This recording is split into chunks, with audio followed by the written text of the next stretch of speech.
Joining us with more is retired U.S. Army Special Operations Lieutenant Colonel Sargis Sangari. Mr. Sangari is originally from Iran.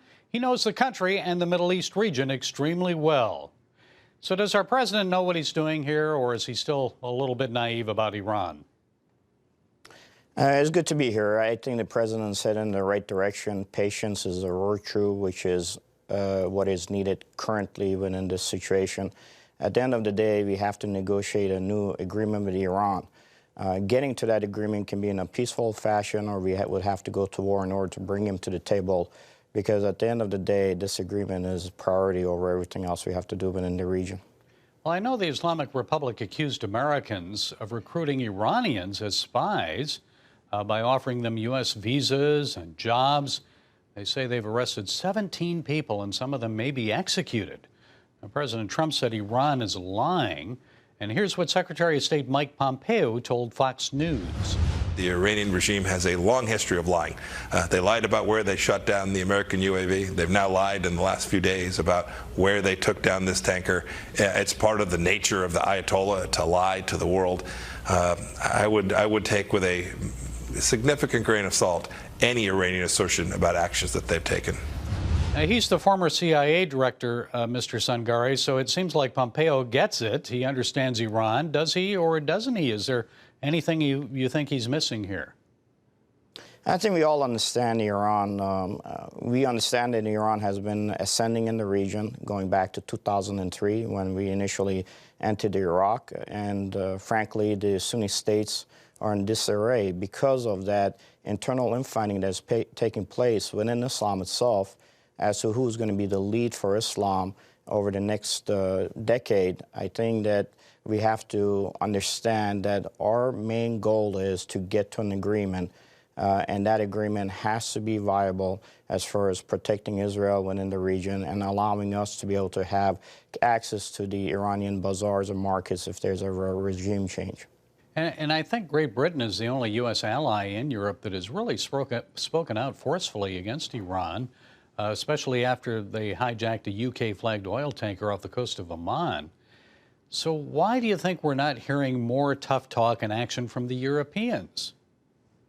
The Europeans have been brought into this discussion by the U.S. steps within the region. If you know that the Europeans, especially Great Britain, France, and Germany, were working against our sanctions, given the fact that they kept on wanting to stay with the original agreement that was struck under the previous POTUS, it was the U.S. putting sanctions on the supreme leader of Iran, which went after those dollars that he had invested within companies that had invested their wants and desires in Great Britain, in France, and also in Germany. This now forced those nations to have to take tougher steps against the Iranian government.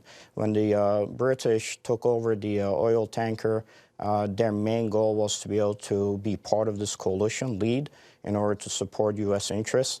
However, we have to be very careful that England does not take the lead overall in negotiations when it comes to a new deal. England's involvement in this process currently has not brought the Europeans to the negotiation table in accordance to U.S. standards. Well, why wouldn't you want them to take the lead?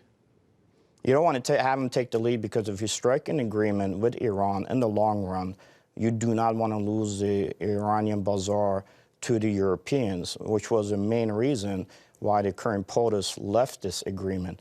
We had said in the Near East Center for Strategic Engagement that this was more of an economic deal than it was a nuclear deal going forward, and it was also capped at a certain timeline date. Because of that, the current POTUS broke that deal and tried to renegotiate for a better deal for the United States. Okay, the Pentagon is sending U.S. troops to Saudi Arabia. Patriot missiles have already been delivered. American fighter jets are on the way. We've got aircraft carriers in the region. Kind of reminds me of the buildup we saw as a prelude to action against Saddam Hussein and Operation Desert Storm. So what do you see happening here? Well, you have to prepare for war. However, we see that Iran has taken steps in order to avoid war. by the fact that in Iraq, Hashishabi, which was an Iranian-aligned militia, which even the State Department had forced Christians, in this case, certain Christians to serve under, has till the end of this month to finally disband and be part of the larger Iraqi footprint. In Syria, you see that Iran has limited their activities, and you even see in Yemen, where the Houthis are not getting the support that they were initially getting from Iran. So Iran is taking the steps to ensure that once it comes to the negotiation table, that it comes with a strong capability in order to be able to strike a long-term deal with the U.S. or possibly head towards a treaty in the future. If Iran wins in this process, Saudi Arabia will lose. So you think we're going to have a deal? Are we getting closer, or are we beyond that point? Well, we are going to get to a deal, regardless of how we get there. The problem that Iran faces today is the current POTUS broke the previous deal. Iran's main worry is what would happen if another administration came in and broke this deal.